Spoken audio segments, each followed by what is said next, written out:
കൊമ്പുകളിൽ ചിലത് ഒടിച്ചിട്ട് കാട്ടൊലിവായി നിന്നെ അവയുടെ ഇടയിൽ ഒട്ടിച്ചേർത്ത് ഒലിവ് മരത്തിന്റെ ഫലപ്രദമായ വേരിന് പങ്കാളിയായി തീർന്നുവെങ്കിലോ കൊമ്പുകളുടെ നേരെ പ്രശംസിക്കരുത്. പ്രശംസിക്കുന്നുവെങ്കിൽ നീ വേരിനെ അല്ല, വേർ നിന്നെ എത്ര ചുമക്കുന്നു എന്ന് ഓർക്ക. എന്നാൽ എന്നെ ഒട്ടിക്കേണ്ടുന്നതിന് കൊമ്പുകളെ ഒടിച്ചു കളഞ്ഞു എന്ന് നീ പറയും. ശരി, അവിശ്വാസത്താൽ അവ ഒടിഞ്ഞുപോയി, വിശ്വാസത്താൽ നീ നിൽക്കുന്നു. ഞെളിയാതെ ഭയപ്പെടുക. സ്വാഭാവിക കൊമ്പുകളെ ദൈവം ആദരിക്കാതെ പോയെങ്കിൽ നിന്നെയും ആദരിക്കാതെ വന്നേക്കും. ആകയാൽ ദൈവത്തിന്റെ ദയയും ഖണ്ഡിതവും കാണുക. വീണവരിൽ ദൈവത്തിന്റെ ഖണ്ഡിതവും നിന്നിലോ നീ ദയയിൽ നിന്നാൽ ദയയും തന്നെ, അല്ലെങ്കിൽ നീയും ഛേദിക്കപ്പെടും. ഒരു ഉദാഹരണം, ഒരു സംഭവം പറയാം. ഞാൻ കുവൈറ്റിൽ ചെന്നപ്പോൾ അവിടെ കർത്താവിന്റെ വചനം പഠിപ്പിച്ചുകൊണ്ടിരിക്കുമ്പോൾ അവിടെ ഒരു കർത്താവിന്റെ ദാസനുണ്ട്, ഒരു സഹോദരനുണ്ട്. അദ്ദേഹം അവിടെ ജപ്പാനിലെ കമ്പനിയുടെ ഒരു മാനേജരാണ്, കാർ കമ്പനിയുടെ മാനേജരാണ് അദ്ദേഹം. അദ്ദേഹത്തിന് നല്ല കാറൊക്കെ ഉണ്ട്. അദ്ദേഹം അവിടുത്തെ പാസ്റ്ററോട് പറഞ്ഞു, ശ്യാമലിനെ ഞാൻ തന്നെ സ്വീകരിച്ചോളാം എയർപോർട്ടിൽ നിന്ന്. അപ്പം നല്ല ഭംഗിയായ കാർ, നല്ല സംഗീതമായിട്ട്, അപ്പം അതിന് നല്ല പെർഫ്യൂംസ് ഒക്കെ ഇട്ട് നല്ലതായിട്ട് കൊണ്ടുവരും. ഞാൻ വരുന്നുണ്ടേ എന്നെ ഇതിനു മുമ്പ് അപ്പം ചെന്നപ്പോൾ ഇങ്ങനെ സ്വീകരിച്ചു. അത് കഴിഞ്ഞ് പാസ്റ്റർ വീട്ടിലാണ് ഞാൻ താമസിക്കുന്നത്. യോഗങ്ങളെല്ലാം എല്ലാ ദിവസവും യോഗങ്ങൾക്ക് അവിടെ അറേഞ്ച് ചെയ്ത യോഗ സ്ഥലത്തേക്ക് എന്നെ കൊണ്ടുപോകാൻ ഈ കർത്താവിന്റെ ദാസനാണ് പാസ്റ്ററോട് നിർബന്ധമായിട്ട്. ഒടുവിൽ ആ കർത്താവിന്റെ ദാസൻ പറഞ്ഞു, ആ സഹോദരൻ പറഞ്ഞു, പാസ്റ്ററെ, ഞാൻ ഊട്ടി കൊടൈക്കനാൽ ഊട്ടിയിൽ ആ ഭാഗത്ത് ഞാൻ കുറച്ചേറെ പണം ട്രസ്റ്റിലായിട്ട് വെച്ചിട്ടുണ്ട്.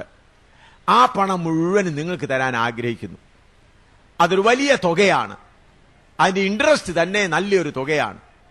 നിങ്ങൾ ഭൗതികമായ കാര്യങ്ങളെക്കുറിച്ച് ഒന്നും പറയാത്തത് കൊണ്ട് ഞാനും ഭാര്യയും കൊടുത്തു ഈ പണം മുഴുവനും പാസ്റ്റർക്കും കൊടുക്കാം. ലക്ഷക്കണക്കിനുണ്ട്, എത്ര ആണെന്ന് പറഞ്ഞില്ല. ഞാൻ പറഞ്ഞു, സഹോദരൻ ഞാൻ പ്രാർത്ഥിക്കാം. എങ്ങനെയാ? അദ്ദേഹം പറഞ്ഞു, അതിന്റെ ഓരോ മാസവും ഇൻട്രസ്റ്റ് തന്നെ നല്ലൊരു തുകയുണ്ടെന്ന് പറഞ്ഞു, വലിയൊരു എമൗണ്ട് ആണെന്ന് പറഞ്ഞു. ഞാൻ പറഞ്ഞു, പ്രാർത്ഥിക്കാം കർത്താവിന്റെ ഇത്. അവളെ ബൈബിൾ ക്ലാസ് നടന്നുകൊണ്ടിരിക്കുക. അവർ തുടർച്ചയായി ബൈബിൾ ക്ലാസ് നടന്നുകൊണ്ടിരിക്കുമ്പോൾ എന്നെ എപ്പോഴും കൊണ്ടുവന്ന ആ പ്രിയ സഹോദരൻ അതിന്റെ അടുത്തുള്ളതായ ഒരു ഭിത്തിയിൽ ചാരി ഇങ്ങനെ ഉറങ്ങുക. ആദ്യത്തെ ദിവസം ഉറങ്ങി, രണ്ടാമത്തെ ദിവസം ഉറങ്ങി, മൂന്നാമത്തെ ദിവസം ഞാൻ ചോദിച്ചു, സഹോദര നീ സ്വർഗത്തിൽ പോകുമോ എന്ന് ചോദിച്ചു. എല്ലാവരും ഇരിക്കെ. ഞാൻ പാസ്റ്ററോട് പറഞ്ഞു, ഈ സഹോദരനോടൊന്ന് പറയണം. സ്വർഗത്തിൽ അതിന് മറുപടി പറഞ്ഞില്ല. ഞാൻ പറഞ്ഞു, ബൈബിൾ ക്ലാസ് കഴിഞ്ഞ് ഈ സഹോദരൻ വന്ന് എന്നെ കാണാൻ പറഞ്ഞു, പാസ്റ്ററോട് വരണമെന്ന് പറഞ്ഞു. ഞാൻ ചോദിച്ചു, സഹോദര നിങ്ങൾ സ്വർഗത്തിൽ പോകുമോ? ഉടനെ പറഞ്ഞു, സംശയമാണെന്ന് പറഞ്ഞു. ഞാൻ പറഞ്ഞു, എന്താ സംശയം? ഞങ്ങൾ ഈ വലിയ കമ്പനിയൊക്കെ നടത്തുമ്പോൾ ഇടയ്ക്കൊക്കെ കുറച്ച് കള്ളമൊക്കെ പറയേണ്ടി വരുന്നുണ്ട്, അതുകൊണ്ട് എനിക്ക് പൂർണ്ണ ഉറപ്പില്ല. ഞാൻ പറഞ്ഞു, ബ്രദർ വലിയൊരു തുക വെച്ചിട്ടുണ്ടെന്ന് പറഞ്ഞല്ലോ, അത് മുഴുവനും കൊണ്ടുവന്ന് ആർക്കെങ്കിലും കൊടുത്ത് കള്ളം പറഞ്ഞു വല്ലോ അന്യായമായിട്ട് തോന്നുന്നത് മുഴുവനും കൊടുത്തു. ഞാൻ ഒരു നയാ പൈസ പോലും ബ്രദറിന്റെ കയ്യിൽ സ്വീകരിക്കില്ല. ഇനി ബ്രദറിന്റെ കാറിൽ ഞാൻ യാത്ര പോലും ചെയ്യില്ലെന്ന് പറഞ്ഞു. ഞാൻ പറഞ്ഞത്, ആ സഹോദരൻ ഇത്രയും പണം തന്ന് എങ്ങനെയെങ്കിലും അകത്ത് കയറാനാണ് ശ്രമിച്ചത്. അതുപോലെ അനന്യ സഫീറ അപ്പോസ്തലന്മാരുടെ അടുക്കൽ പണം കൊണ്ടുവന്നു. എന്തിനാ വന്നത്? മറ്റുള്ളതൊന്നുമില്ല, അതിലൊരു ചെറിയ വ്യാജം കൊണ്ട് അകത്ത് കൊണ്ടുവരാൻ. അപ്പോൾ ദൈവസഭയുടെ വിശുദ്ധി നഷ്ടപ്പെടുത്താൻ ഈ പണത്തിൽ കൂടെ സാത്താൻ ഒരുപാട് ശ്രമിക്കും. അങ്ങനെയുള്ള വരുമ്പോ ആ വേരുകളെ മുറിച്ച് പോകുന്നവർ മാത്രമേ എടുത്തുകൊള്ളപ്പെടൂ. ശ്രദ്ധിക്കണേ, ഈ ക്രിസ്തുവാകുന്ന ഒലിവിൽ ഒട്ടിച്ചേർത്തിരിക്കുന്നവർ മാത്രമേ പോകുകയുള്ളൂ.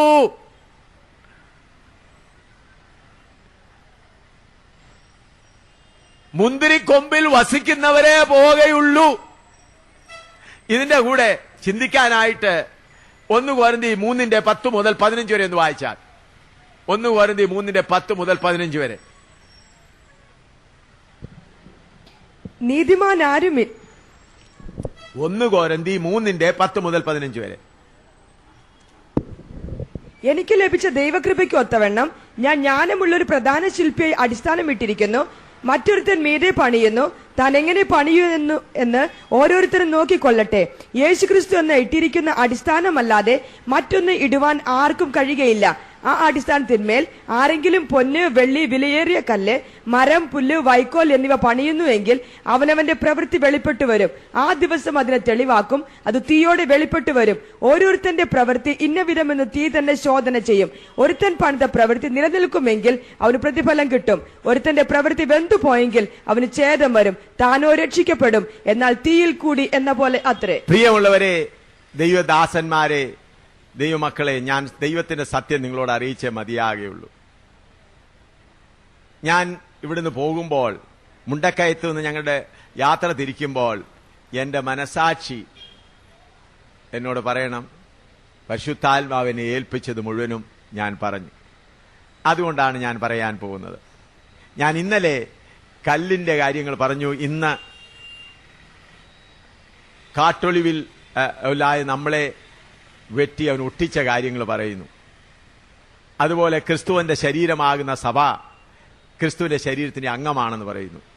ഇതിൽ മനസ്സിലാക്കേണ്ട ഒന്ന് രണ്ട് കാര്യങ്ങൾ.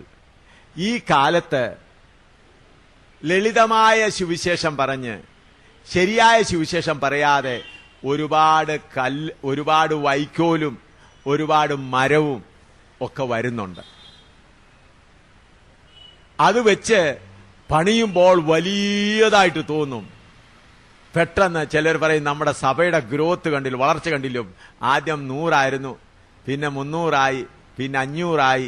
പിന്നെ ഞാൻ പാസ്റ്റർ കർത്താവിന്റെ ദാസനെന്ന് പറയുന്ന യോങ്കിച്ചോയ്ക്ക് ഒരു ചോദ്യം ചോദിച്ചു. യോങ്കിച്ചോയുടെ സഭയിൽ 8 ലക്ഷത്തിലധികം പേരുണ്ട്. കൊലോസി ലേഖനം 1:28 പ്രകാരം എത്ര പേര് നിങ്ങൾ കർത്താവിന്റെ സന്നിധിയിൽ തികയുള്ളവരായി നിർത്തും? വായിച്ചാട്ട് കൊലോസിൽ 1:28. അവനെ ഞങ്ങൾ അറിയിക്കുന്നതിൽ ഏതു മനുഷ്യനെയും ക്രിസ്തുവിൽ തികഞ്ഞവനായി നിർത്തേണ്ടതിന് ഏതു മനുഷ്യനെയും പ്രബോധിപ്പിക്കുകയും തികഞ്ഞവനാക്കി നിർത്തണം.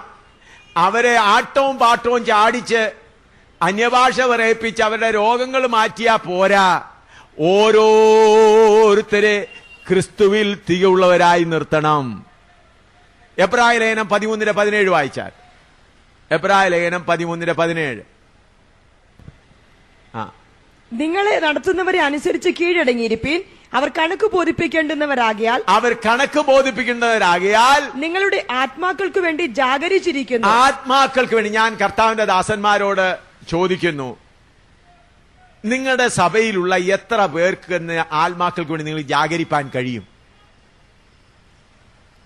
നിങ്ങളുടെ സഭയിലുള്ളതായ ദൈവമക്കൾ ജോലിക്ക് പോകുന്നു, ബിസിനസ്സിന് പോകുന്നു, അവരുടെ ആത്മാക്കൾക്ക് വേണ്ടി നിങ്ങൾക്ക് ജാഗരിക്കണം. അതാണ് നിങ്ങളുടെ ജോലി. ജാഗരിച്ചേ മതിയാകുള്ളൂ. അപ്പോൾ ഒരു കർത്താവിന്റെ ദാസന് എത്ര ദൈവമക്കൾക്ക് വേണ്ടി ജാഗരിപ്പാൻ കഴിയും? ഞങ്ങൾ പ്രാക്ടിക്കലായിട്ട് നോക്കിയത് ഒരു 40-45 അതിൽ കൂടുതലായാൽ ഒരു കർത്താവിന്റെ ദാസന് ജാഗരിപ്പാൻ കഴിയുകയില്ല.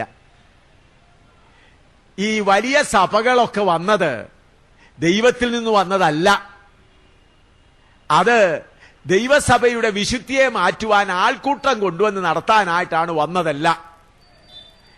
ആദിമകാലത്ത് അപ്പോസ്തലനായ പൗലോസ് എന്താ ചെയ്തുകൊണ്ടിരുന്നത്? പരസ്യമായും എന്ത് ചെയ്തു? വീടുതോറും പോയി എന്ത് ചെയ്തുകൊണ്ടിരുന്നു? ഓരോരുത്തരെ വായിച്ചാട്ടെ. അപ്പോസ്തല പ്രവൃത്തികൾ 20-ാം അധ്യായം എടുത്താട്ടെ.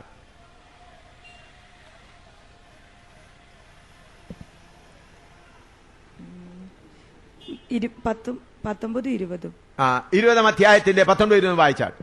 വളരെ താഴ്മയോടും കണ്ണുനീരോടും യഹൂദന്മാരുടെ കൂട്ടുകെട്ടുകളാൽ എനിക്കുണ്ടായ കഷ്ടങ്ങളോടും കൂടെ കർത്താവിനെ സേവിച്ചു വന്നുവെന്നും പ്രയോജനമുള്ളത് ഒന്നും മറച്ചു വെക്കാതെ പരസ്യമായും വീടുതോറും നിങ്ങളോട് അറിയിക്കുകയും ഉപദേശിക്കുകയും ചെയ്തു എന്നും ദൈവത്തിങ്കിലുള്ള മാനസാന്തരം. ഇനി അത് കഴിഞ്ഞിട്ട് അതിന്റെ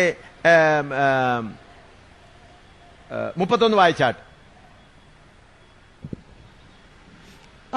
അതുകൊണ്ട് ഉണർന്നിരിപ്പീൻ. ഞാൻ 3 സംവത്സരം രാപ്പകൽ ഇടവിടാതെ കണ്ണുനീർ വാർത്തുകൊണ്ടും ഓരോരുത്തരും ബുദ്ധി പറഞ്ഞു കൊടുത്തത് ഓർപ്പീൻ. ഓരോരുത്തരോടും ബുദ്ധി പറഞ്ഞത് കൊടുത്തതും ഓർപ്പീൻ. ഓരോരുത്തരോടും രൂപ വാങ്ങിച്ച കാര്യമല്ല. ഓരോ മനുഷ്യരുടെയും ജീവിതത്തിൽ വരുന്നതായ കുറവുകൾ ഏറ്റുപറഞ്ഞ്, കുറവുകൾ നോക്കി ഈ സഹോദരനെ എങ്ങനെ ഇതിൽ നിന്ന് നിർത്തുവാൻ കഴിയും? ഞാൻ എന്റെ അനുഭവം പറയാം. എന്റെ പ്രിയ ഭാര്യ ഇവിടെ ഇരിപ്പുണ്ട്. ഭാര്യയുടെ മുൻപിൽ വെച്ച് തന്നെ പറയുകയാണ്. ഞാൻ ഉദംപൂരിൽ ശുശ്രൂഷ ചെയ്തുകൊണ്ടിരിക്കുകയാണ്. അവിടെ ഒരു പ്രിയ സഹോദരൻ ചരൺ എന്ന് പറഞ്ഞ അവർ തോട്ടികൾ അന്ന് ഈ കക്കൂസൊക്കെ തലയിൽ എടുത്തുകൊണ്ട് പോകുന്ന കാലമാണ്. ഇപ്പോഴാണ് ഫ്ലഷ് ഒക്കെ ഉണ്ട്. എന്നാൽ അവൻ രക്ഷിക്കപ്പെട്ട് മുൻപോട്ട് വന്നു കഴിഞ്ഞപ്പോൾ ആദ്യമേ 2-3 മാസമൊക്കെ നല്ലപോലെ വരുന്നു. എന്നാൽ ഇവർ ഈ തോട്ടിപ്പണി ഈ കക്കൂസ് എടുത്തുകൊണ്ട് പോകുന്നതുകൊണ്ട് അവർ നേരത്തെ കുടുംബമായിട്ട് ഉക്ക വലിക്കും. ഉക്ക എന്ന് പറഞ്ഞാൽ ഒരു പൈപ്പ് പോലെ ഒരു സാധനമുണ്ട്, നിങ്ങൾ കണ്ടു കാണുമായിരിക്കും. അതിനകത്ത് ഇത് ഇട്ടിരിക്കും. അവർ പുള്ളിക്കാരൻ ജോലി കഴിച്ചു വന്നിട്ട് ഈ വലിച്ചു കുടിക്കുന്നതാണ്. ഒരു കലം പോലെ ഉണ്ട്, അതിൽ നിന്നൊരു പൈപ്പ് വെച്ച് അതിങ്ങനെ വലിച്ചു കുടിക്കുക. ഉക്ക കുടിക്കുമെന്ന് എനിക്കിങ്ങനെ പ്രാർത്ഥിച്ചപ്പോൾ മനസ്സിലായി. അപ്പോൾ ഞാൻ ആ കർത്താവിന്റെ ആ പ്രിയവന്റെ പാവപ്പെട്ടവനാണ്. അവന്റെ വീടിന്റെ അടുക്കൽ ചെല്ലുന്നതിന് ഒരു 500 അല്ലെ 200-300 ഗജത്തിന് മുമ്പേ ഞാൻ ഹല്ലേലൂയ എന്ന് ഉറക്കെ വിളിച്ചു പറയും. എന്തിനാണ്? ഞാൻ വീട്ടിൽ ചെല്ലുന്നതിന് മുമ്പേ ആ ഉക്ക അവിടെ ഉണ്ടെങ്കിൽ പുള്ളിക്കാൻ എടുത്തെങ്കിലും പാത്തു വെച്ചോട്ടെ. അങ്ങനെ ആ സഹോദരന്റെ ഞാൻ കർത്താവിനോട് പ്രാർത്ഥിക്കും. ഞാൻ എന്റെ ഭാര്യയോട് ഒരിക്കലും പറഞ്ഞിട്ടില്ല. ഞാൻ എന്റെ ഭാര്യയോട് ഞാൻ ഒടുവിൽ എന്നിട്ടും മാറുന്നില്ല. ഒടുവിൽ ഞാൻ വൈകിട്ട് ഞാൻ അല്പമേ ആഹാരം കഴിക്കുന്നു. ഉപവാസമല്ല, ഉപവാസം എടുക്കാതെ ഭാര്യ ചോദിക്കും എന്തിനാ ഉപവാസം എടുക്കാൻ ചോദിക്കാൻ പറഞ്ഞേ ഒക്കുള്ളൂ, കളം പറയാൻ ഒക്കുകയില്ല. അതുകൊണ്ട് ഞാൻ അല്പമായിട്ട് കഴിക്കാൻ തുടങ്ങി. ഏകദേശം 6 മാസം വൈകിട്ട് ഞാൻ അല്പമായി കഴിച്ച് ഈ സഹോദരന് വേണ്ടി പ്രാർത്ഥിച്ചുകൊണ്ടിരുന്നു. ഒടുവിൽ ഒരു ദിവസം ഞാൻ അവന്റെ വീടിന്റെ അടുക്കൽ വെച്ചപ്പോ ഹല്ലേലൂയ എന്ന് പറഞ്ഞപ്പം അദ്ദേഹം പറഞ്ഞു ഇങ്ങോട്ട് വന്നാട്ടെ, കർത്താവിന്റെ ദാസനെ ഇങ്ങോട്ട് വന്നാട്ടെ. ചെന്നപ്പം ഉക്ക അവരുടെ വീട്ടിന് മുമ്പിൽ ഇരിക്കുക. അതിന് ഒരു വലിയ തടി എടുത്തു വെച്ചിട്ടുണ്ട്. ഇന്ന് ഞാൻ ഇതിനെ അടിച്ചു പൊട്ടിക്കുകയാണെന്ന് പറഞ്ഞു. ഇതുവരെ അപ്പോൾ നിങ്ങളുടെ ഹല്ലേലൂയ കേൾക്കുമ്പോൾ ഞാൻ എടുത്ത് മറച്ചു വയ്ക്കുമായിരുന്നു. ഒടുവിൽ ആ സഹോദരൻ അവന് മരിച്ചുപോയി. അവന്റെ മക്കളെ മരിക്കാറായപ്പോൾ ഞാൻ വേറൊരു ശുശ്രൂഷയ്ക്ക് വേണ്ടി പോവുകയാണ്. പഞ്ചാബിയാണ്. അദ്ദേഹം എന്നോട് പറഞ്ഞു, എനിക്കറിയാം കർത്താവിന്റെ ദാസൻ ശുശ്രൂഷയ്ക്ക് വേണ്ടി പോവുകയാണ്, എന്നാൽ എന്നെ കർത്താവിന്റെ ദാസൻ അടക്കണമെന്നാണ് ഞാൻ ചിന്തിച്ചിരുന്നത്. അത് നടക്കുകയില്ലെന്ന് എനിക്ക് തോന്നുന്നു. എന്നാൽ ഒരു കാര്യം ചെയ്യണം, ഇന്ന് രാവിലെ പോവുകയാണല്ലോ, രാത്രിയിൽ കിടന്ന ആ ബെഡ്ഷീറ്റ് എടുത്ത് ഞാൻ മരിക്കുമാറാവുമ്പോൾ എന്റെ മുകളിൽ ഇടാൻ പറയണമെന്ന് പറഞ്ഞു. ഭാര്യയോട് പറയണം, കഴിഞ്ഞ രാത്രി കിടന്ന ആ ബെഡ്ഷീറ്റ് എടുത്തിട്ട് ഞാൻ മരിക്കാറാവുമ്പോൾ എന്റെ മേലെ ആ ബെഡ്ഷീറ്റ് ഇട്ടപ്പോൾ എന്നെ സ്നേഹിച്ച് എന്റെ കർത്താവിന്റെ ദാസനോട് കൂടെ ഉണ്ടല്ലോ എന്നുള്ള ആശ്വാസത്തോടുകൂടെ ഞാൻ ഈ ഭൂമിയിൽ നിന്ന് പോകാനിടയാകട്ടെ എന്ന് പറയാനിടയായി. ഞാൻ അങ്ങനെ ചെയ്യുവാനിടയായി. എന്നാൽ അദ്ദേഹം ഞാൻ പോയി മടങ്ങി വരുന്നപ്പോൾ മരിച്ചു. പിന്നെ അടക്കുവാൻ കൃപ ചെയ്തു. ഞാൻ പറഞ്ഞത് പഞ്ചാബിയായ ആ സഹോദരൻ എന്നോട് ഇത്രയും സ്നേഹം വന്നത് എന്തുകൊണ്ടാണ്? അവൻ ഉക്ക വലിച്ചുകൊണ്ടിരിക്കുമ്പോൾ അവന്റെ നടത്തിപ്പുകാരെന്ന ഞാൻ പട്ടിണിയിൽ ഉപവാസമെടുത്ത് 6 മാസത്തോളം, ഏകദേശം 6 മാസം മുഴുവൻ, 6 മാസത്തിൽ കുറച്ച് ദിവസം കൂടെ എടുത്തു കഴിച്ചുകൊണ്ടിരിക്കാൻ, എന്റെ ഭാര്യയോട് പോലും പറയാതെ. അവന്റെ ആത്മാക്കൾക്ക് വേണ്ടി ജാഗരിക്കണം. പ്രിയ ദൈവദാസന്മാരെ, നിങ്ങൾക്കൊരു വലിയ ഉത്തരവാദിത്തമുണ്ട്. ഓരോരുത്തരെ തികഞ്ഞവരായി കർത്താവിന്റെ മുൻപിൽ നിർത്തണം. കണക്ക് ബോധിപ്പിക്കേണ്ടവരാണേ. ഇതിനെ തെറ്റിക്കാനാണ് യോങ്കിച്ചോയും മറ്റുള്ളവരും എല്ലാവരും കൂടെ. യോങ്കിച്ചോയുടെ വലിയ സഭയിൽ ഞാൻ ഹോങ്കോങ്ങിൽ പോയി അവരുടെ വലിയ സഭ കണ്ടു. വലിയ സഭയിൽ ആളുകൾ കയറി നൃത്തം ചെയ്തുകൊണ്ടിരിക്കുക. പെണ്ണുങ്ങളും ആണുങ്ങളും അങ്ങോട്ടും ഇങ്ങോട്ടും പുറത്ത് തടകിക്കൊണ്ടാണ് നൃത്തം ചെയ്യുന്നത്. ആത്മാവിൽ കണ്ടാൽ എത്ര മോശമായ സ്ഥിതിയാണ്.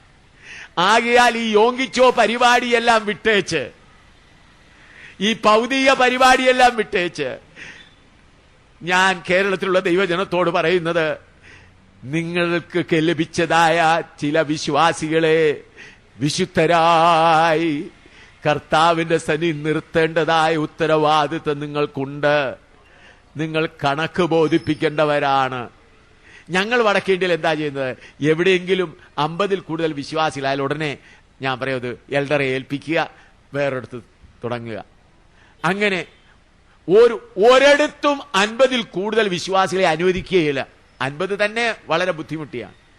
കാരണം ഞാൻ വളരെ നോക്കി, ഒരു കർത്താവിന്റെ ദാസന് 50 പേരെ തന്നെ നോക്കുന്നത് തന്നെ വളരെ പ്രയാസമാണ്. അവർ ജോലിക്ക് പോകുന്നവരാണ്, അവര് പലവിധ കാര്യങ്ങൾക്ക് വേണ്ടി, അവർക്ക് വേണ്ടി അവരെ സാത്താൻ പിടിച്ചിട്ടല്ല നമ്മൾ പോകേണ്ടത്. അവരെ സാത്താൻ പിടിക്കുന്നതിന് മുൻപേ അവരുടെ സഹോദരാ, നിന്റെ ബിസിനസ്സിൽ കുറച്ച് കുഴപ്പമുണ്ടെന്ന് എനിക്ക് തോന്നുന്നു. സാത്താൻ നിന്നെ നീ ദൈവത്തിന്റെ കയ്യിൽ നിന്ന് ഇറങ്ങിപ്പോകുന്നത് പോലെ എനിക്ക് തോന്നുന്നു എന്ന് ആ സഹോദരൻ ഇറങ്ങിപ്പോകുന്നതിന് മുൻപേ നീ പറയണം. അതിനാണ് നമ്മെ ആക്കി വെച്ചിരിക്കുന്നത്. ആ സഹോദരൻ കർത്താവിന്റെ കരങ്ങളിൽ നിന്ന് ഇറങ്ങിപ്പോയി സാത്താന്റെ വായിൽ കൂടി കഴിഞ്ഞിട്ട് അവൻ നേടിയ കൈക്കൂലിയും മറ്റതും കള്ളത്തെ പരിമാണം എല്ലാം കഴിച്ചിട്ട് 10,000 തന്നപ്പോൾ ഹല്ലേലൂയ സ്തോത്രം പറഞ്ഞ് മേടിച്ചാൽ ആ സാത്താൻ മുഴുവനും നിന്റെ കുടുംബത്തിലായി കഴിഞ്ഞു. നിന്റെ വേരും വന്നായി കഴിഞ്ഞ് നീ എന്തായിത്തരും? വലിയ പണാധികാരിയൊക്കെ ആവും, കാഹളം കേൾക്കത്തില്ല.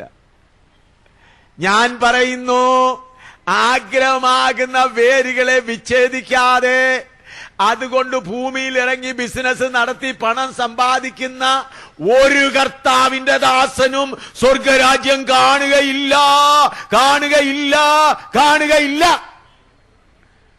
അവർക്ക് ഇവിടെ കിട്ടിയതേ ഉള്ളൂ. അങ്ങോട്ട് പോകാൻ ഒക്കുകയില്ല. അതുകൊണ്ട് ഇന്ന് എന്താണെന്നറിയാമോ? കെട്ടിടങ്ങൾ ഈ നല്ല കല്ലിന്മേൽ പണിയാണ്. നല്ല കല്ലിന്മേൽ എന്തിനാ പരിശോധന അയക്കുന്നത്? ഇവൻ നിൽക്കുമോ ഇല്ലയോ? ഈ പരിശോധന എന്ന് പറയുന്ന തീയാണ്. പരിശോധന, ഈ തീ സ്വർഗത്തിലല്ല, ഇവിടെയാ തീയ്.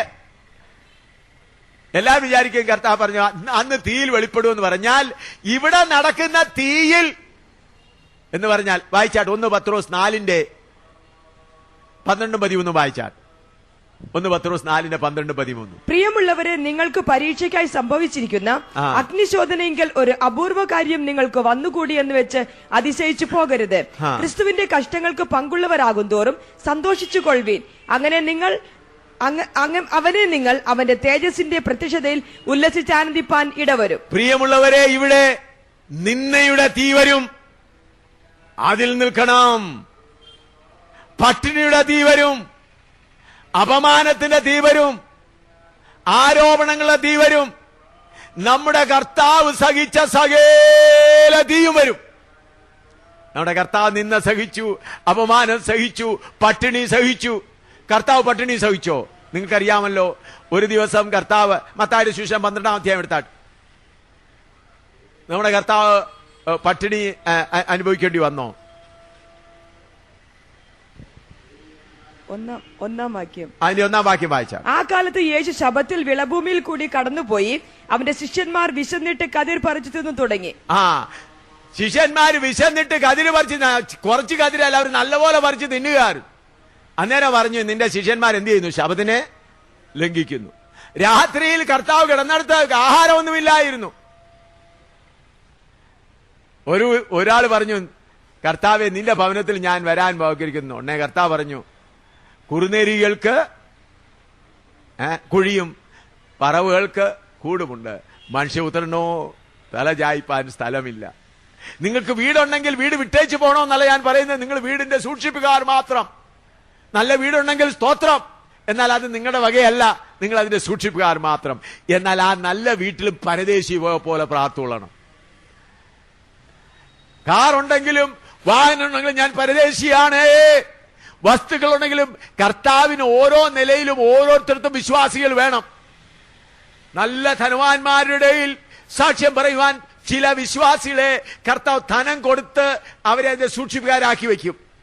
ചിലരെ സാധാരണ രീതിയിൽ, ചിലരെ ഏറ്റവും പാവപ്പെട്ട നിലയിൽ കർത്താവ് വയ്ക്കും.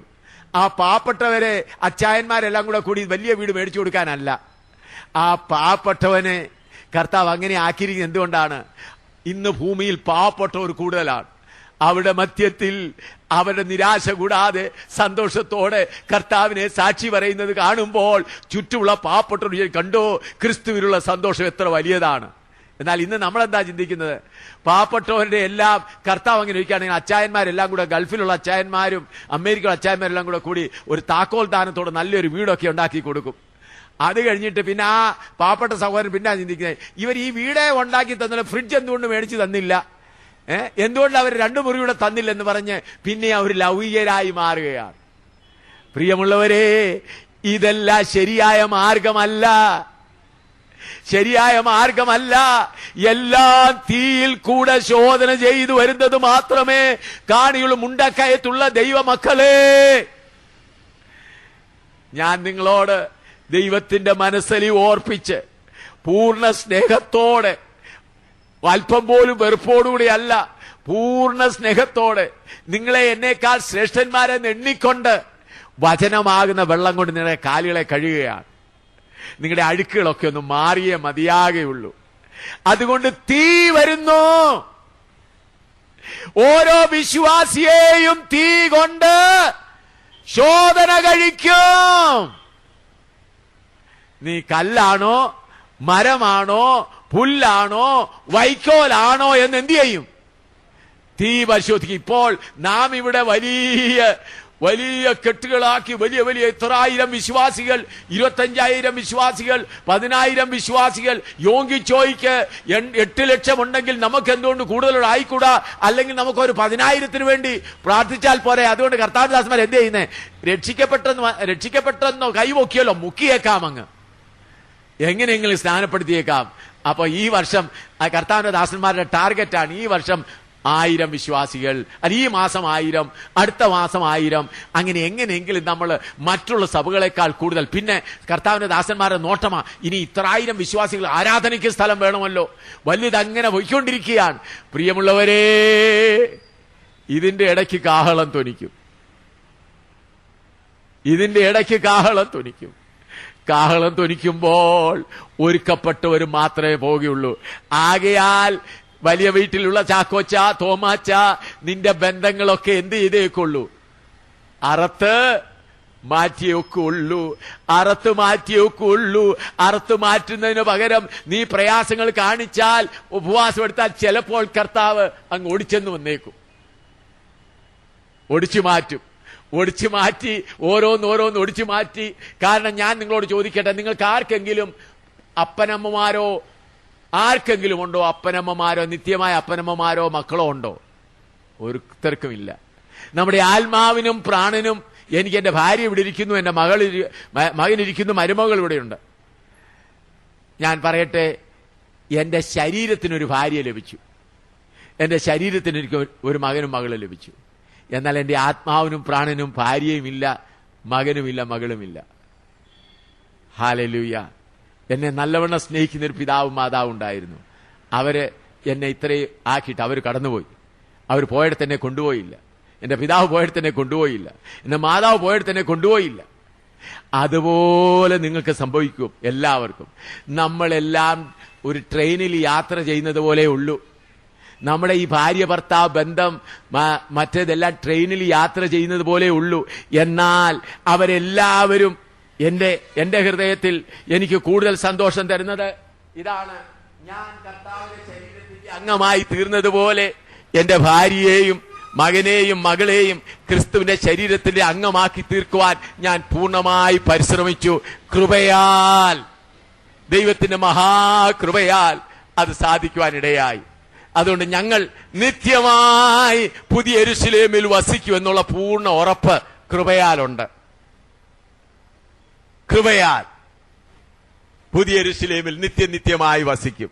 അതുകൊണ്ട് പ്രിയ സഹോദര, ഈ ഓരോ അംഗങ്ങളായി തീരുവാൻ കർത്താവേ എന്നെ നിന്റെ ശരീരത്തിന്റെ അംഗമാക്കി തീർക്കണമേ എന്നുള്ള പ്രാർത്ഥന, അതോടുകൂടെ കർത്താവേ പുല്ലും വൈക്കോലും കൊണ്ടുള്ള പണിയല്ല, യഥാർത്ഥമായ പണി തീ കൊണ്ട് ശോധന ചെയ്ത്, കർത്താവേ തീ കൊണ്ട് ശോധന ചെയ്ത് എന്നെ നിന്നെ പോലെ ആക്കണമേ. പണികൾ ഇവിടെ തന്നെ വെളിപ്പെട്ടുകൊണ്ടിരിക്കുകയാണ്. ഇപ്പോൾ കർത്താവിന്റെ ദാസന്മാർ പല സഭകളിൽ ഇപ്പോൾ സംഭവിച്ചുകൊണ്ടിരിക്കുന്നത്, രോഗശാന്തിയും ഭൗതിക നന്മകളും പറഞ്ഞ് വിശ്വാസികളെ കൊണ്ടുവന്നു. അപ്പോൾ പാസ്റ്റർക്ക് ഇപ്പോൾ എന്നും പ്രാർത്ഥനയ്ക്കുള്ള വിഷയമാണ്. ഒരു സഹോദരി പറഞ്ഞു, സഹോദര, കർത്താവിന്റെ ദാസന് ഫോൺ ചെയ്തു, എന്റെ മകൻ തോറ്റുപോയി, പാസ്റ്ററെ പ്രാർത്ഥിക്കണം. ആ ഫോൺ അങ്ങോട്ട് താത്ത് വെക്കുന്നുണ്ടവൻ എന്റെ ഭർത്താവിന്റെ ജോലി നഷ്ടപ്പെട്ടു പ്രാർത്ഥിക്കണം. പിന്നെ അത് കഴിഞ്ഞ് അത് താത്ത് വെക്കുന്നുണ്ടവൻ ഞങ്ങളുടെ വീടിന്റെ കാര്യത്തിൽ പ്രയാസം ഉണ്ടാകുന്നു പ്രാർത്ഥിക്കണം. ഇങ്ങനെ ലിസ്റ്റ്. പിന്നെ കർത്താവിന്റെ ദാസൻ എന്ത് ചെയ്യും? ഉപവാസ പ്രാർത്ഥന പ്രഖ്യാപിക്കാം, ലിസ്റ്റ് എഴുതി, സഹോദരി നിങ്ങൾ പ്രാർത്ഥിക്കുക, സഹോദരി നിങ്ങൾ പ്രാർത്ഥിക്കുക. ഈ ബന്ധപ്പാട് എന്തുകൊണ്ടാ വന്നത്? കല്ലിനെ പകരം ആരെ കൊണ്ടുവന്ന് വെച്ചു? വൈക്കോലും പുല്ലുമെല്ലാം കൂടെ കൊണ്ടുവന്ന് വെച്ചു. അതുകൊണ്ട് പ്രാർത്ഥനയോടോ പ്രാർത്ഥനയാ. പ്രിയമുള്ളവരെ, നിങ്ങൾ പ്രാർത്ഥിച്ചുകൊണ്ടിരിക്കുമ്പോഴായിരിക്കും കാഹളം കേൾക്കുന്നത്. നിങ്ങളും പോവുകയില്ല, നിങ്ങൾ കൊണ്ടുവന്ന് വെച്ചിരിക്കുന്ന ഒരുത്തരും പോവുകയില്ല. തീയിൽ ശോധന ചെയ്ത കല്ല് മാത്രമേ പോകുകയുള്ളൂ. അതുകൊണ്ടാണ് യെശയ്യാവ് 28:16 ഒന്നുകൂടെ വായിച്ചാൽ. യെശയ്യാവ് 28:16. ഞാൻ നിങ്ങളെ കുറ്റം പറയുകയല്ല, ദൈവത്തിന്റെ ആത്മാവ് നിങ്ങളുടെ ഹൃദയങ്ങളിൽ ആഴമായി പ്രവർത്തിക്കുന്നുവെങ്കിൽ, നിങ്ങൾ ആ ദൈവശബ്ദം കേട്ട് കീഴ്പ്പെടുന്നുവെങ്കിൽ നിങ്ങൾ പറയും, കർത്താവേ നിന്റെ ദാസനെ ഈ മുണ്ടക്കയത്ത് അയച്ചത് ഞങ്ങൾക്ക് പ്രയോജനമായി. നിന്റെ ദാസൻ വന്ന് ഞങ്ങളെ ആ ദാസനിൽ കൂടെ നിന്റെ വചനം ഞങ്ങളെ അറിയിച്ചതിൽ നിങ്ങൾ നന്ദി എന്ന് പറയുവാനിടയാവും. അല്ലായെങ്കിൽ നിങ്ങൾക്ക് എന്നോട് കോപം ഉണ്ടാവും. നിങ്ങൾക്ക് എന്നോട് കോപം ഉണ്ടായാലും എനിക്ക് സാരമില്ല, ഞാൻ നിങ്ങളെ സ്നേഹിച്ച് നിങ്ങൾക്ക് വേണ്ടി പ്രാർത്ഥിക്കുന്നു. വായിച്ചാൽ 28:16. അതുകൊണ്ട് യഹോവയായ കർത്താവ് ഇപ്രകാരം അരുളി ചെയ്യുന്നു, ഇതാ ഞാൻ സിയോനിൽ ഉറപ്പുള്ള അടിസ്ഥാനമായിട്ട് ശോധന ചെയ്ത കല്ലും വിലയേറിയ മൂലക്കല്ലുമായി ഒരു അടിസ്ഥാന കല്ല്. അപ്പോൾ അടിസ്ഥാന കല്ല് കഷ്ടങ്ങളാൽ അനുസരണം പഠിച്ച് കഷ്ടങ്ങളാൽ തികവ് പ്രാപിച്ച കല്ലാണ് കർത്താവായ യേശുക്രിസ്തു. അതിന്മേൽ പണിയുന്ന കല്ലുകളെല്ലാം തീ കൊണ്ട് ശോധന ചെയ്ത കല്ലുകളായിരിക്കും. അപ്പോൾ വൈക്കോലും പുല്ലും മരവും വെച്ചാൽ ഒന്നും കാണുകയില്ല. നിങ്ങളുടെ രജിസ്റ്ററിൽ ഒരു പക്ഷേ 300 അംഗങ്ങൾ ഉണ്ടായിരിക്കും. സ്വർഗത്തിൽ ചെല്ലുമ്പോൾ ചിലപ്പോൾ നിങ്ങളും കാണും, ഒരു പക്ഷേ ഒരു വിശ്വാസിയും കാണും. ചിലപ്പോൾ അതുമില്ലെന്ന് വന്നേക്കാം. അങ്ങനെ വരുവാനിടയാകാതെ പ്രിയ സഹോദരി സഹോദരന്മാരെ, പരിശോധനകളാകുന്ന നിന്ദകൾ, കഷ്ടങ്ങൾ, പ്രയാസങ്ങൾ, ഉപദ്രവങ്ങൾ എല്ലാമാകുന്ന ഞങ്ങളുടെ അവിടെ ഒരു സഹോദരന്റെ കാര്യം പറയാം. അത് കേൾക്കുമ്പോൾ നിങ്ങൾക്ക് ആ സഹോദരൻ ഭാര്യയും അവർ ഹിന്ദുക്കളിൽ നിന്ന് വന്നതാണ്. അവർ വന്നപ്പോൾ അവർ വരാൻ കാരണം അവരുടെ ഒരു മകൻ, മൂത്ത മകൻ 13 വയസ്സുള്ള, അന്ന് 13 വയസ്സുള്ള മകൻ വെറും കല്ലുപോലെ മരവിച്ച പാരലൈസ് ആയിരിക്കുക. അവൻ എപ്പോഴും വടി പോലെയാണ്. അവനെ ഇങ്ങനെ എടുത്തുകൊണ്ട് വരണം, ഇങ്ങനെ എടുത്തുകൊണ്ട് വരാനൊക്കെ ഉള്ളൂ. അവരെടുത്തോണ്ട് 1 മാസം തുടരെ വന്നുകൊണ്ടിരുന്നു. അങ്ങനെ ഇപ്പോൾ ഓരോരുത്തർ ചോദിക്കാൻ തുടങ്ങി, ഹിന്ദുക്കൾ ചോദിക്കാൻ തുടങ്ങി, ഇവന് പോയിട്ട് ഒരു പ്രയോജനവും ഉണ്ടായില്ലല്ലോ, പിന്നെ എന്തിനാ നിങ്ങൾ പോകുന്നത് വീണ്ടും?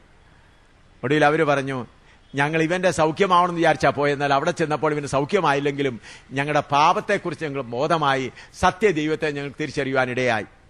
അങ്ങനെ കുറച്ച് 2 വർഷങ്ങളായി. 2 വർഷങ്ങളായി കഴിയുമ്പോൾ അവന്റെ ഈ 14-15 അപ്പോൾ 15 വയസ്സായ ആ മകന്, അവന്റെ ഇളയ ഒരു മകനുണ്ടായിരുന്നു 12 വയസ്സുള്ളത്. അവൻ അവിടെ സ്കൂളിൽ പഠിച്ചുകൊണ്ടിരുന്നു, നല്ല ആരോഗ്യമുള്ളവനാ. അവൻ ഒരു ദിവസം സ്കൂളിൽ നിന്ന് ടീച്ചർ മെസ്സേജ് അയച്ചു, നിന്റെ കുഞ്ഞ് ബോധമില്ലാതെ കിടക്കുന്നു, വന്ന് കൊണ്ടുപോകാൻ. ചെന്നപ്പോൾ അവനിങ്ങനെ ഛർദ്ദിച്ചുകൊണ്ട് കിടക്കുക. അവനെ ഒടുവിൽ പെട്ടെന്ന് ഞങ്ങൾ താമസിക്കുന്ന വാടക വീട്ടിൽ പ്രാർത്ഥനയ്ക്കായി കൊണ്ടുവന്നു. അപ്പോൾ ഞങ്ങൾ താമസിക്കുന്നതിന് അടുത്ത് തന്നെയാണ് മെഡിക്കൽ കോളേജ്. ഞാൻ പറഞ്ഞു, ശ്യാംലാലെ, ഈ കുഞ്ഞിന്റെ നില വളരെ സീരിയസ് ആയിട്ട് തോന്നുന്നു, ഒരുപക്ഷെ കുഞ്ഞ് മരിച്ചു പോകും, ആശുപത്രിയിലോട്ട് കൊണ്ടുപോകും. ഉടനെ പറഞ്ഞു, ഞങ്ങൾക്ക് കർത്താവാകുന്ന യേശുക്രിസ്തു ആകുന്ന ആശുപത്രി അല്ലാതെ വേറൊന്നും വേണ്ട. ഈ കുഞ്ഞ് മരിച്ചു പോയെങ്കിൽ മരിച്ചു പോകട്ടെ. ഞങ്ങൾ പ്രാർത്ഥിച്ചു. അന്ന് രാത്രി 9 മണി ആയപ്പോഴത്തേക്ക് ആ ആരോഗ്യമുള്ള മകനും അങ്ങ് മരിച്ചു. ആരോഗ്യമുള്ള മകനെ അടക്കിയപ്പോഴേക്ക് ആളുകളെല്ലാം എതിരായി. രോഗിയായിരിക്കുന്നവൻ ഇതുവരെ സൗഖ്യമായില്ല, ആരോഗ്യമായിരിക്കുന്നവൻ മരിക്കുകയും ചെയ്തു. അത് എല്ലാവരും പറഞ്ഞു, ഈ ക്രിസ്തുവിന്റെ പിന്നാലെ പോകേണ്ട എന്തു ഇതായി. ഞാൻ അന്നേരം വിചാരിച്ചു, ഒരു പക്ഷേ കർത്താവ് ആ രോഗിയായിരിക്കുന്ന 15 വയസ്സുള്ള മകനെ കർത്താവ് സൗഖ്യമാക്കുമെന്ന് വിചാരിച്ചു. എന്നാൽ ഞാൻ എവിടെയോ കർത്താവിന്റെ വേലയ്ക്ക് വേണ്ടി പോയിരുന്നപ്പോൾ ഏകദേശം 2-3 മാസം കഴിഞ്ഞപ്പോൾ അവനും പെട്ടെന്ന് രോഗിയായി, അവനും അങ്ങ് മരിച്ചു. 2 മക്കളും മരിച്ചു. അടുത്തുള്ളവരെല്ലാം ബഹളം ഉണ്ടാക്കി. എങ്കിലും ഇന്ന് അവർ രണ്ടും പിന്നെ അവർ കർത്താവ് മക്കളെ കൊടുത്തു. എന്നാൽ അവർ രണ്ടും സഭയുടെ അവന് അധികം പഠിപ്പുള്ളവനല്ല. ശ്യാംലാലും അവന്റെ ഭാര്യയും കർത്താവിന്റെ സാക്ഷികളായി എല്ലറായി ഇന്നും കർത്താവിനെ ശുശ്രൂഷിച്ചുകൊണ്ടിരിക്കുന്നു. അവർക്ക് സ്വന്തമായിട്ടൊരു വീട് പോലും ഇല്ല, വിശ്വാസികളാണ്. കർത്താവിൽ വന്നതിന് ശേഷം അവർക്ക് കിട്ടിയതായിട്ട് പറയാൻ ഒന്നുമില്ല. അവരുടെ സ്വന്തം വീട്ടുകാർ, അവരുടെ ബന്ധുക്കളെല്ലാം കൂടെ നീ ക്രിസ്ത്യാനി ആയതുകൊണ്ട് അവർക്ക് നല്ല വീടുണ്ടായിരുന്നു, വീടും വസ്തു ഉണ്ടായിരുന്നു, മുഴുവനും അവർ അപഹരിച്ചു. വീടും അപഹരിച്ചു, വസ്തുവും അപഹരിച്ചു. അതുപോലും ഇല്ലാതെ 2 മക്കളും നഷ്ടമായി. എങ്കിലും ഇന്ന് വീരയോദ്ധാക്കളായി ജമ്മുവിൽ നിന്ന് അനേകർക്ക് സാക്ഷികളായി കൊണ്ടുവന്നുകൊണ്ടിരിക്കുകയാണ്. അതുകൊണ്ട് പ്രിയമുള്ളവരെ, ഈ കല്ലിന്റെ മേൽ വയ്ക്കുന്ന വൈക്കോലും മരവും ഒന്നും നിൽക്കയില്ലേ.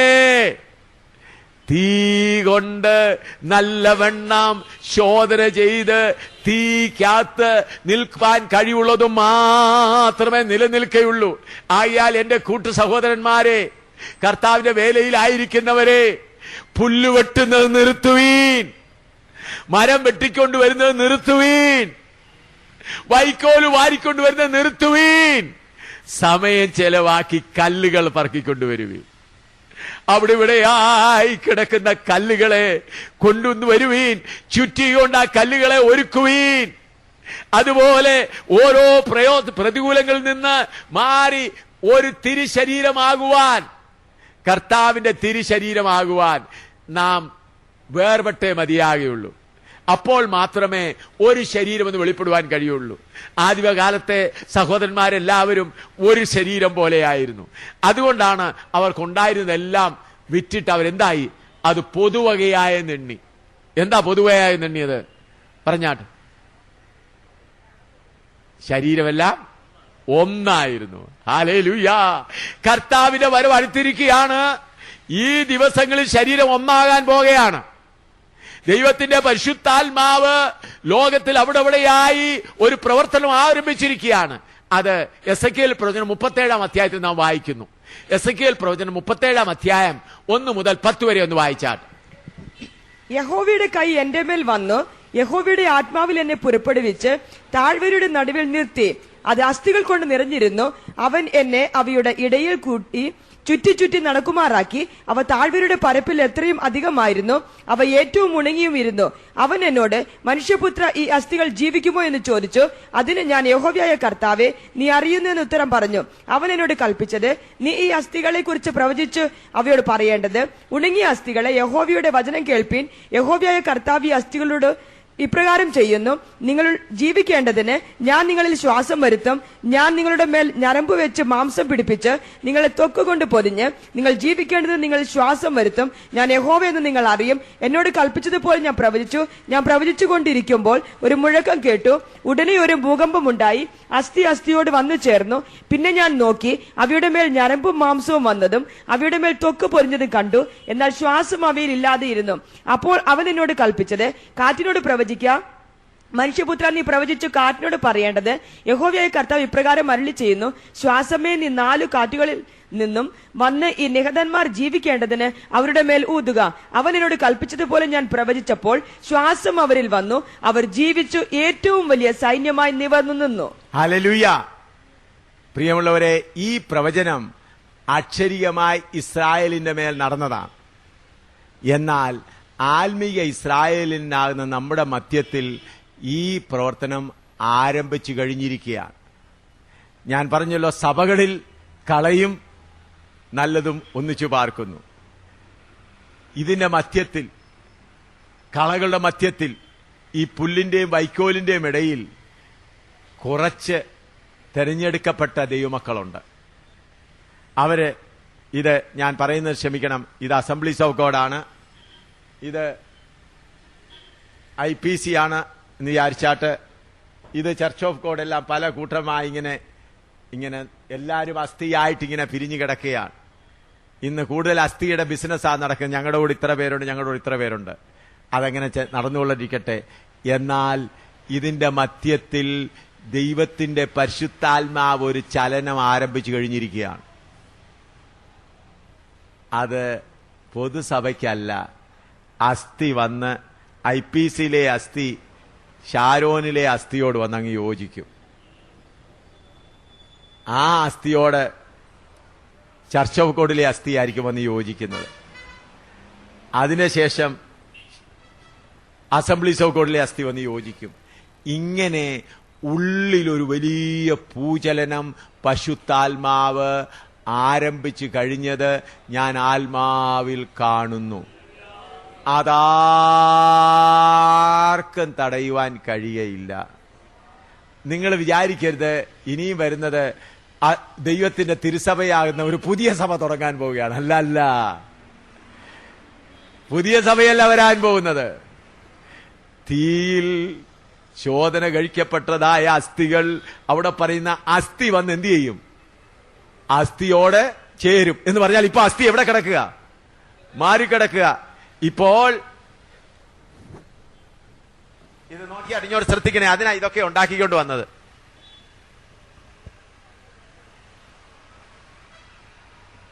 ഈ അസ്ഥി അസംബ്ലീസ് ഓഫ് ഗോഡിൽ കിടക്കുക, ഈ അസ്ഥി IPCയിൽ കിടക്കുക, ഈ അസ്ഥി ചർച്ച് ഓഫ് ഗോഡിൽ കിടക്കുക.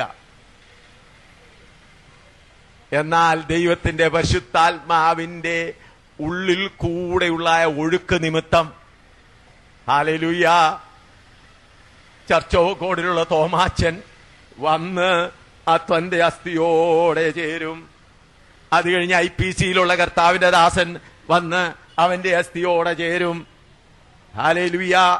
അതിനുശേഷം മറ്റേ അസംബ്ലീസ് ഓഫ് ഗോഡിലുള്ള കർത്താവിന്റെ ദാസനും വന്ന്, അങ്ങനെ നാം നോക്കി നിൽക്കെ ഉള്ളിൽ ക്രിസ്തുവിന്റെ സ്നേഹത്താൽ നിറഞ്ഞ ഒരു വലിയ സൈന്യം മുണ്ടക്കയത്തും കോട്ടയത്തും ഓരോ പട്ടണങ്ങളിലും ഒന്നിച്ചു നിൽക്കുവാൻ പോകുകയാണ്. അവർ പുതിയ സഭ ഉണ്ടാക്കാനല്ല പോകുന്നത്, ആത്മാവിനാൽ, ഹല്ലേലൂയ, ആത്മാവിനാൽ അവർ യോജിക്കപ്പെടാൻ പോകുകയാണ്. അതിനെ തടയുവാൻ ഒരു മനുഷ്യർക്കും കഴിയയില്ല. ഇത് ഞാൻ പ്രവചനമായിട്ട് നിങ്ങളോട് പറയുന്നു. ഇത് ആരംഭിച്ചു കഴിഞ്ഞിരിക്കുകയാണ്. അതുകൊണ്ടാണ് ഈ ബൈബിൾ ക്ലാസ് ദൈവം ഇവിടെ ഇങ്ങനെ നടത്തുവാൻ പറഞ്ഞത്. അസ്ഥികൾ അസ്ഥിയോടെ ചേരും. അന്നേരം മറ്റ് ഈ കളകളെല്ലാം കൂടെ, കളകളുടെ കാര്യം എന്താണെന്ന്, ഈ പുല്ലിന്റെയും വൈക്കോലിന്റെയും കാര്യം എന്താണെന്നറിയാമോ? ഈ കളകൾ നമ്മുടെ പേര് വേണം, നമ്മുടെ സംഘടന വലുതായിരിക്കണം, നമ്മുടെ കൺവെൻഷൻ വലുതായിരിക്കണം. കളകളെല്ലാം അത് ചെയ്തോട്ടെ. അസ്ഥി അറിയാതെ മറ്റേ അസ്ഥിയോട് ചേർന്ന് കർത്താവിന്റെ വരവിന് വേണ്ടി കാത്തിരിക്കും. അത് വലിയ കൂട്ടമായിരിക്കയില്ല. ഹല്ലേലൂയ. ചെവിയുള്ളവൻ കേൾക്കട്ടെ, അഴുക്കുള്ളവൻ അഴുക്കാകട്ടെ, വിശുദ്ധൻ തന്നെ വിശുദ്ധീകരിക്കട്ടെ. ഹല്ലേലൂയ. ദൈവത്തിന്റെ തിരുസഭയെ ഭിന്നമായി വെച്ചിരിക്കുന്നവർ അവര് നിരാശപ്പെടുവാൻ പോകുകയാണ്. വിശുദ്ധന്മാർ പറന്നു പോകാൻ പോകുകയാണ്. ലോക സംഭവങ്ങൾ അതിനെ അറിയിക്കുന്നു. അതുകൊണ്ട് ഓരോ സംഘടനകൾ അതിന്റെ സംഘടനകളായി തന്നെ നിൽക്കും. സംഘടന ഇലക്ഷൻ നടക്കും, പ്രസിഡന്റ് ഉണ്ടായിരിക്കും, എല്ലാ കാര്യങ്ങളും നടക്കും. അസ്ഥിയോടെ ചേർന്നങ്ങ് പോകും. മണവാട്ടിയൊക്കെ എടുത്തുകൊള്ളപ്പെടും. ഹല്ലേലൂയ. മണവാട്ടി എടുത്തുകൊള്ളപ്പെടും. ഞാൻ ദൈവത്തിന്റെ ആത്മാവിൽ സംഭവിക്കുന്ന കാര്യങ്ങൾ നിങ്ങളോട് പറയുകയാണ്. അതുകൊണ്ടാണ് സത്യവചനം നിങ്ങൾ കേൾക്കുന്നത്. ആ സത്യവചനം വന്നതുകൊണ്ട് കർത്താവിനോട് പറയണം, കർത്താവേ, എന്നെ നീ മുറിക്ക്, എന്നെ ശോധന കഴിക്ക്, എന്റെ എല്ലാ ഭാഗങ്ങളും, നിന്നയാകുന്ന ശോധന വരട്ടെ, കഷ്ടങ്ങളാകുന്ന ശോധന വരട്ടെ, എല്ലാ ശോധനകളും അപമാനങ്ങൾ വരട്ടെ, പട്ടിണിയാകുന്ന ശോധന വരട്ടെ, രോഗമാകുന്ന തീ വരട്ടെ. കർത്താവേ, എല്ലാ തീയിൽ കൂടെയും പോകുവാൻ എനിക്ക് കൃപ തരണമേ. ഈ സാത്താനെ ജയിക്കുന്ന എങ്ങനെയാണെന്നറിയാമോ? സാത്താൻ ഒടുവിൽ മാറി എന്ന് പറയണം, ഇവനെ ഞാൻ പൂർണ്ണമായി പരിശോധിച്ചു, ഇവനിൽ എന്റെ കാര്യം ഒന്നും നടന്നില്ല, ഇവൻ എന്നെ ജയിച്ചു. സാത്താൻ പറയണേ, ഇവനെതിരായിട്ട് ഉപയോഗിക്കാൻ ഇനി എന്റെ കയ്യിൽ യാതൊരു ആയുധങ്ങളുമില്ല.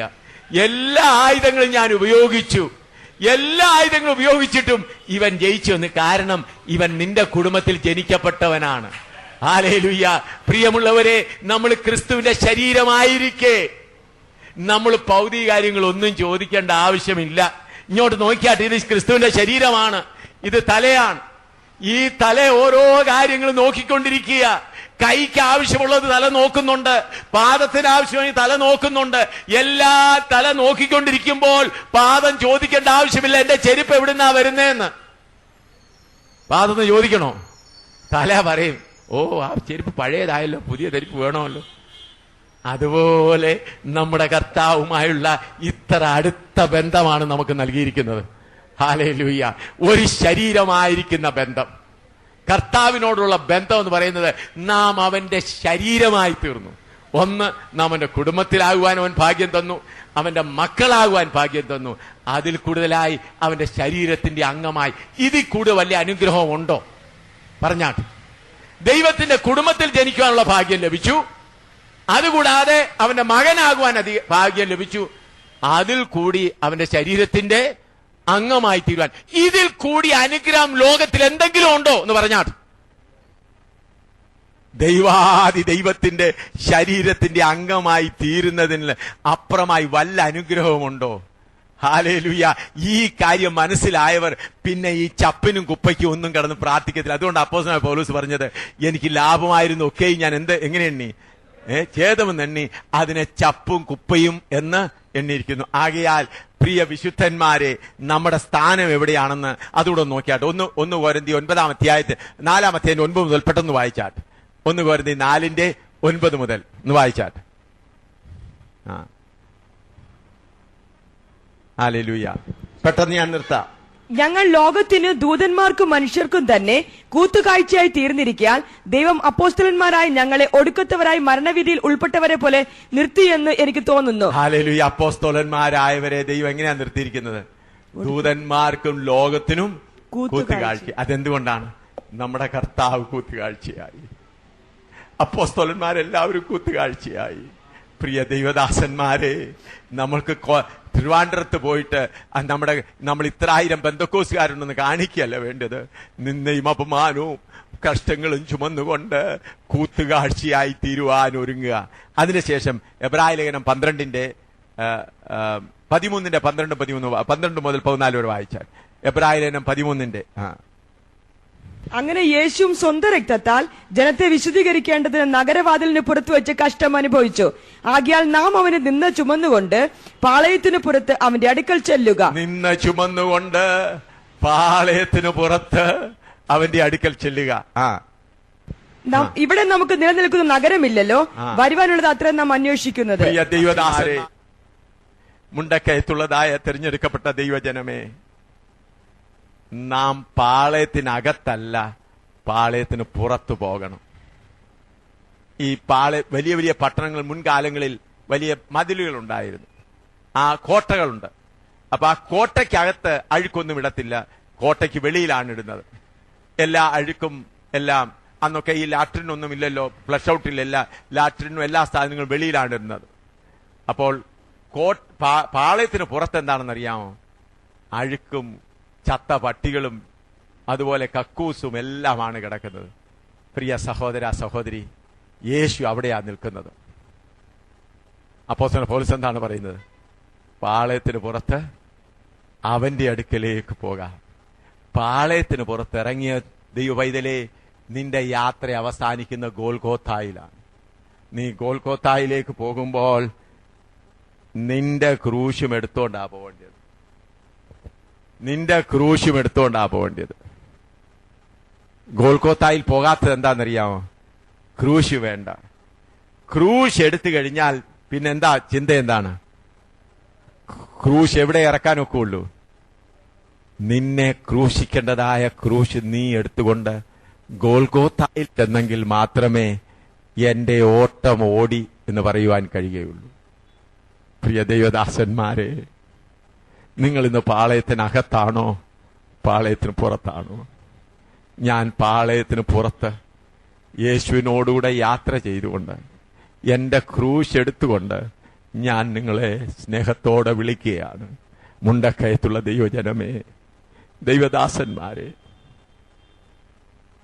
നമുക്ക് നമ്മുടെ ക്രൂശ് എടുത്തുകൊണ്ട് പാളയത്തിന് പുറത്ത് പെട്ടെന്ന് ചെന്നു ചേരാം. ഇവിടെ നമുക്ക് നിൽക്കുന്ന നഗരമില്ല. പാളയത്തിന് പുറത്തിറങ്ങിയതിന്റെ ശേഷം പിന്നെ അവിടെ നിൽക്കാനൊക്കത്തില്ല. എല്ലാ നാറ്റവും മുറിച്ചിലുമാണ്. പാളയത്തിന് പുറത്തിറങ്ങിയ ഒരു ദൈവവൈതൽ പിന്നെ പിന്മാറാനൊക്കുകയില്ല. പിന്നെ കാരണം അവിടെ വിശ്രമിക്കാൻ ഒരു സ്ഥലവുമില്ല, അവിടെ ആകർഷിക്കപ്പെട്ടതൊന്നുമില്ല. പിന്നെ എങ്ങനെയെങ്കിലും ഗോൽഗോഥായിൽ ചെന്ന് ചേരണം. ഹല്ലേലൂയ. വിശുദ്ധന്മാരുടെ വലിയൊരു കൂട്ടം ഗോൽഗോഥായിലെത്തി വിശ്രമിക്കുന്നു. കേരളത്തിലുണ്ടായിരുന്ന ആദിമ പിതാക്കന്മാരെല്ലാവരും പാളയത്തിന് പുറത്തിറങ്ങി അവരുടെ ഗോൽഗോഥായിൽ എത്തി അവർ വിശ്രമിച്ചു.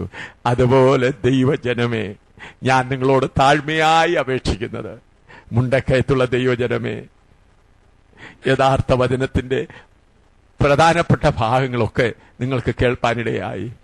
നിങ്ങളുടെ ക്രൂശ് എടുത്തുകൊണ്ട് പാളയത്തിന് പുറത്തിറങ്ങി നിന്ദയും അപമാനങ്ങളും സഹിച്ച് നമ്മുടെ ഓട്ടം തികയ്ക്കാൻ നമ്മുടെ കർത്താവ് വരുന്നു. വാക്ക് പറയട്ടെ, കഴിഞ്ഞ 2-3 ആഴ്ചയായി വെസ്റ്റ് ഏഷ്യയിൽ നടന്ന സംഭവം നിങ്ങളേവരും വായിച്ചു കാണുമെന്നറിയുന്നു.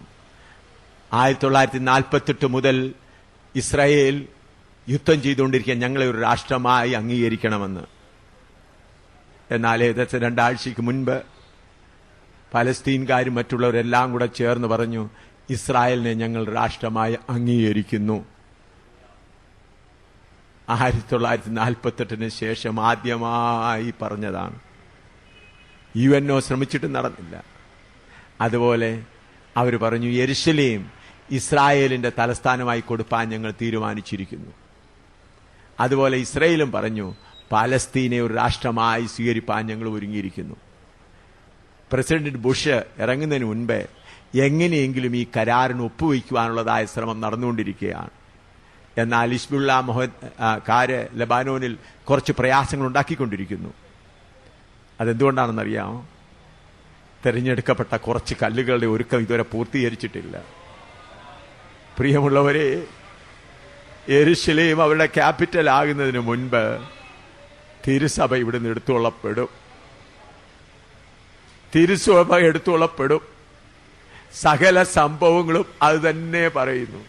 അതുകൊണ്ടാണ് ഞങ്ങൾ വിശ്രമമില്ലാതെ ഓടിക്കൊണ്ടിരിക്കുന്നത്. ഞാൻ ഒരു സംഭവം പറയട്ടെ. ഞങ്ങളുടെ 2-3 സഹോദരിമാർ നൌഷേര എന്ന് പറയുന്ന ബോർഡർ പട്ടണത്തിൽ പ്രവർത്തിച്ചുകൊണ്ടിരിക്കുകയാണ്.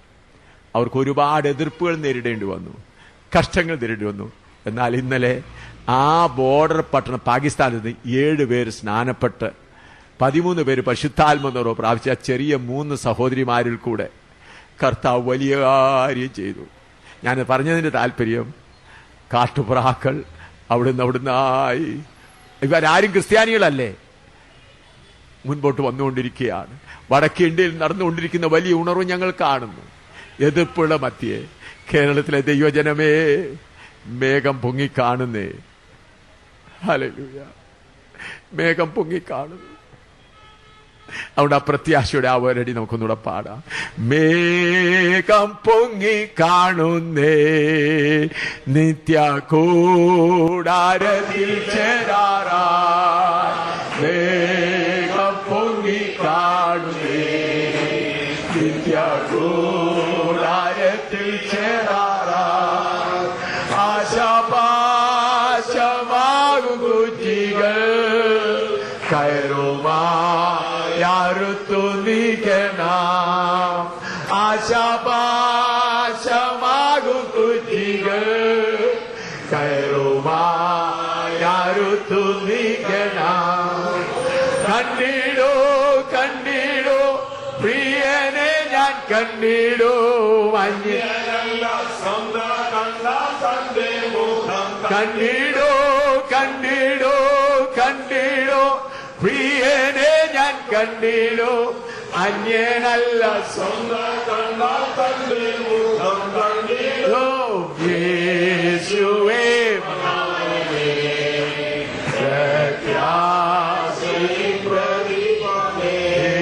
ഉയർപ്പിൻ സുപ്രഭാതത്തിൽ വീണ്ടും സംഘത്തിൽ ഉയർപ്പിൻ സുപ്രഭാതത്തിൽ. ഹല്ലേലൂയ. വീണ്ടും സംഘത്തിൽ ആപ്പോ കിരീടകുണ്ടത്തിൽ എന്റെ ഹല്ലേലൂയ. ആപ്പോ കിരീടകുണ്ടത്തിൽ ഹല്ലേലൂയ. ഓ കണ്ടിടോ കണ്ടിടോ പ്രിയനെ ഞാൻ കണ്ടിടോ. മുഖം കണ്ടിടോ കണ്ടിടോ കണ്ടിടോ പ്രിയനെല്ലാം കണ്ടിടും അന്യരല്ല സ്വന്തം കണ്ണാൽ തന്റെ മുഖം കണ്ടിടും യേശുവേ മനാലേ പ്രത്യാശയിൻ പ്രദീപമേ യേശുവേ മനാലേ പ്രത്യാശയിൻ പ്രദീപമേ. പ്രാർത്ഥനയോട് നമ്മൾ കടന്നു പോകാൻ പ്രാർത്ഥിപ്പാനായി കർത്താവിന്റെ ദാസനെ